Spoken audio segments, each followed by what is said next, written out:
Fatigue is very common in people with MS. It's actually probably the most common symptom that we hear about, but we do know that there are certain approaches that may be helpful. The common approach to fatigue with MS is that we kind of look for all these factors that may influence fatigue, and we address those factors, and oftentimes fatigue does get better. Part of the time, fatigue can be secondary to other things, right? So if somebody has a lot of pain, for example, well, that can cause feeling of fatigue, or it can interfere with sleep. That can cause fatigue. If somebody has poor mood, that can also lead to a sensation of fatigue.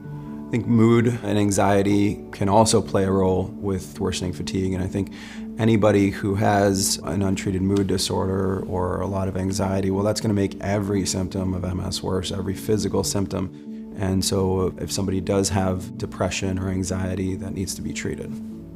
What we have found is that when somebody does start an exercise regimen, they do tend to feel better. Fatigue does tend to get better. What I usually recommend is a gradual approach to exercise. So don't start with, all of a sudden go into an hour of exercise. No, you start with a gradual approach and increase over time. For good sleep hygiene, number one, you want to go to bed at the same time every night. Avoidance of naps, trying to keep from looking at your phone late at night, avoiding drinking caffeine at nighttime. Try to keep your bedroom as dark as possible and relatively a cool temperature.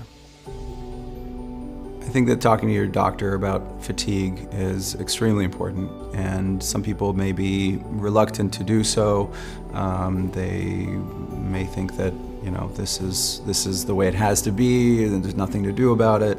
They feel like they're wasting somebody's time, or they may be afraid to ask those questions.